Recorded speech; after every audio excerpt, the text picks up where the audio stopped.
Warfare is a science with certain rules, patterns and relationships. Planning any operation, the commander can in detail predict the costs of ammunition, logistics, problems that will be faced at one or another stage of the battle, and even anticipate losses. Combat capability is the state of the capacity of troops to conduct combat operations and fulfill the assigned tasks. This characteristic is often the main determining factor in achieving victory. Combat capability is influenced by many factors, starting from logistics and ending with the personal motivation of every soldier. That is why such a coherent plan is always ruined and turns into improvisation with the first shot. After all, real living people go into battle. They are not just numbers without a soul. The ability to guess the right decision is often the difference between defeat and victory.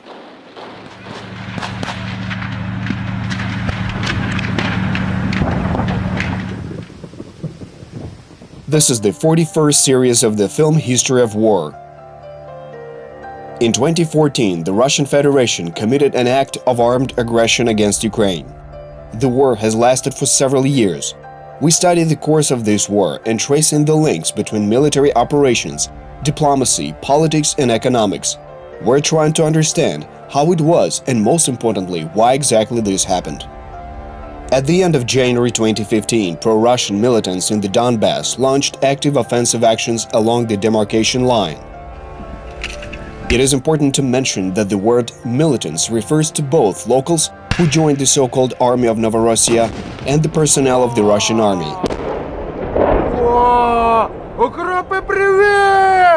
Not recognizing the de jure participation in the war, the Kremlin actually turned its soldiers into terrorists.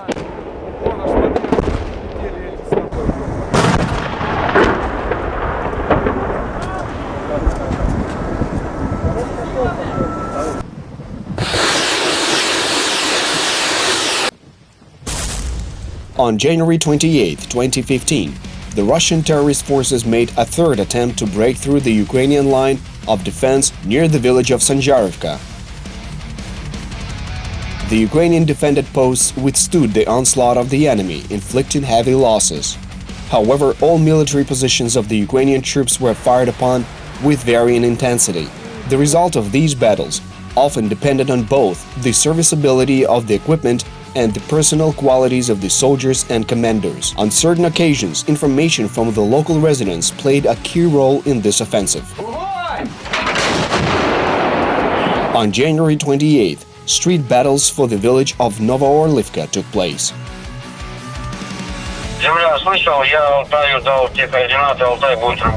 Thanks to information received from local residents about the impending breakthrough, units of the 128th Brigade were able to attack the enemy with honor, thereby leveling the numerical superiority.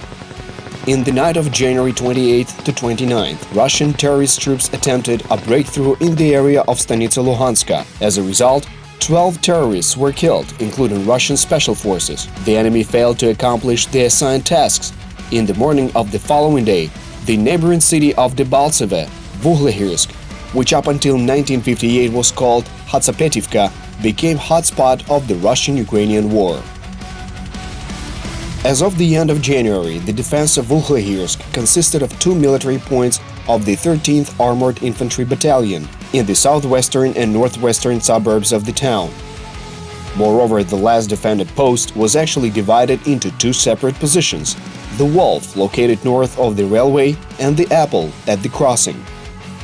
As a means of reinforcement, there were 3 tanks, 4 MT-12 anti-tank guns of the 26th Artillery Brigade, and 2 self-propelled anti-tank complexes Sturm S. In total, 100 soldiers were assigned to their positions. On January 29th, enemy infantry and tanks attacked the Ukrainian positions in the southeastern outskirts of the city. Initially, the battle developed successfully. The attacking group of the enemy lost at least 3 units of equipment from the fire of Ukrainian tanks and was forced to retreat from its positions. But after 2 hours, the enemy repeated the attack, and the situation was aggravated and became much more intense. The fact is that the tanks of the 13th Battalion that were transferred from the training unit did not have sufficient resources and were in poor technical condition. After several shots, combat vehicles no longer had the capacity to fire. The situation was complicated by the fact that the anti-tank gun crews retreated. They left the guns, not even firing a single shot. As a result, a small infantry unit was unable to withstand the tank attack for very long. Despite the loss of 3 more tanks and infantry fighting vehicles, by 10 a.m. the militants occupied the 1301 stronghold. At least one enemy tank appeared in the city, where it destroyed 1 Ukrainian tank and the self-propelled anti-tank complex Storm. In total, 10 fighters of the 13th Battalion were killed in the fight for the position of 1301, and several people were captured by the militants. 2 centers of resistance remained in the city: the children's boarding school, where the police precinct and the southern post number 1302 were based. In the afternoon, the reinforcements were sent in Vuhlehirsk. The combined detachment of the 25th Motorized Infantry Battalion and the National Guard, with the support of the forces of the 30th Brigade, tried to break into the city. However, having lost a tank and several soldiers killed, this unit retreated. It is to be noted that the enemy launched artillery shelling and local offensive along the entire demarcation line. Dozens of major and minor battles took place simultaneously.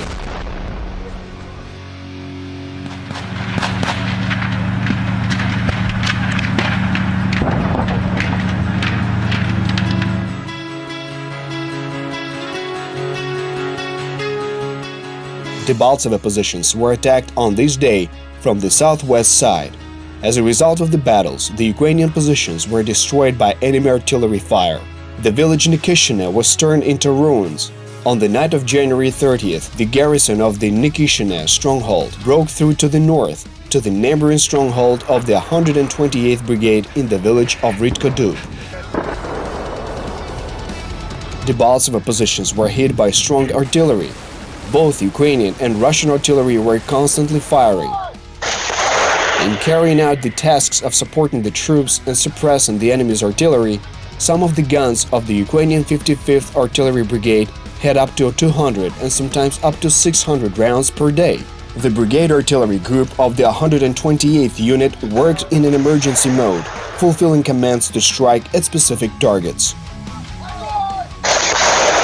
Such active shooting had a positive influence on the skills of the artillerymen and the quality of their interaction with the forward units. However, the wear and tear of gun barrels became a serious problem. Already in mid-February, this had a negative effect on the power and accuracy of Ukrainian counterstrikes. Subsequently, after the retreat of the Ukrainian armed forces from Debaltseve, Russian TV showed dozens of abandoned weapons. However, not a single propagandist would say anything about the fact that these armaments had exhausted their resources and were only suitable for being monuments. In January, the guns were still in order. The shelling and local battles continued in previously quiet places. The Balu block post on the Kyiv-Kharkiv-Dovzhansky highway served as a checkpoint from the occupied territories. After the intensification of hostilities, the militants blocked passage along the highway.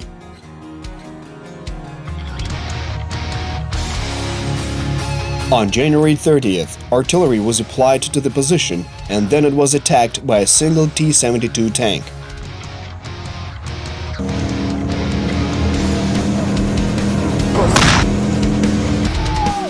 Artillery support was called, and under fire the enemy tank crews decided to retreat.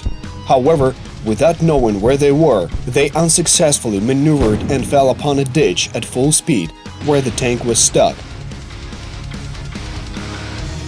Ukrainian military got to the immobilized tank and seized the crew. The first convoy of the prisoners was transferred to Debaltseve, where they were taken by the SBU. In the city of Debaltseve, as a result of artillery shells, 7 local residents were killed on that day.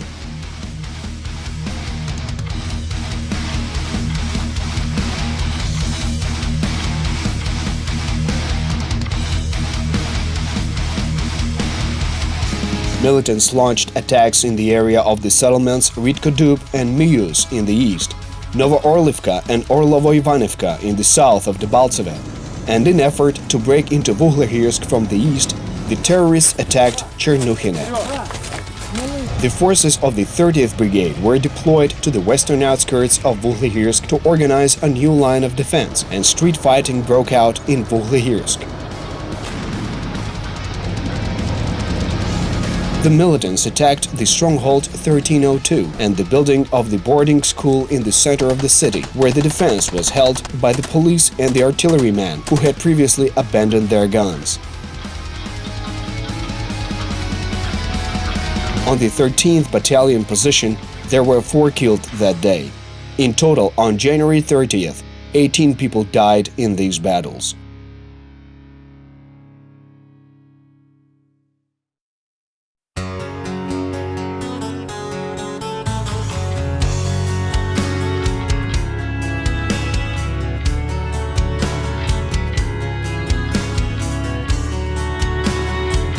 Even a perfectly prepared unit cannot be able to fight for a long time without adequate supplies.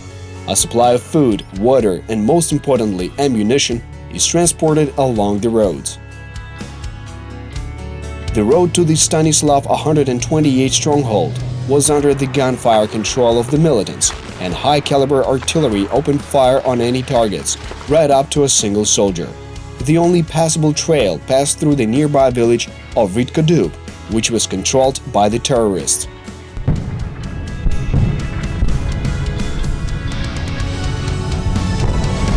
On January 31st, forces of the garrison of the stronghold attempted to clean up the village. 9 militants were killed, 14 injured, but they failed to capture the settlement. The losses of the 25th Battalion, 2 killed and 1 injured. Remembering the fact that the thaw made the fields impassable for both wheeled vehicles and tanks, the strong point was completely isolated.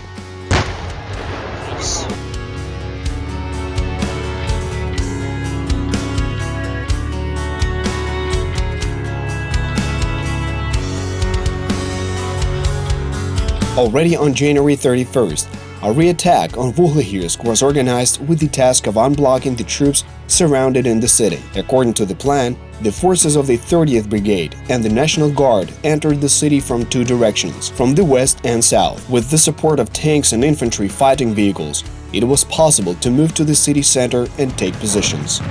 In the battle, the enemy's IFV was destroyed. The tank was damaged and more than a dozen militants were killed. Local police and the soldiers of the 26th Brigade left the buildings of the boarding school and retreated from the city on foot. But after completing the combat mission, the forces that entered Vuhlehirsk were recalled to their first positions, taking with them the rest of the 13th Battalion, the National Guard forces, and the 30th Brigade pulled out of the city. Such an order was received as information appeared concerning the significant number of enemy forces in the city.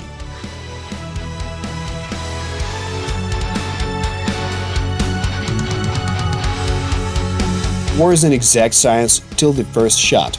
Then it turns into a game of chance, where there is a place for both tricky combinations and bluffs. Throwing down the only trump card on the table at the very beginning of the game is unwise. At the end of January, beginning of February 2015, the 1st Battalion of the 30th Mechanized Brigade was the only mobile reserve that could quickly respond to the front breakthroughs in one place or another. Probably veterans of the 30th Brigade could hold the city, volunteers of Donbas and Kulchitsky battalions. They could have attracted considerable enemy forces, arranging for the latter a serious slaughter in urban areas. This would probably alleviate the situation in other directions. Probably is the key word here. One on the verge of life and death of people and the existence of the country, the variant of a bird in hand is always preferable to a swan in the skies.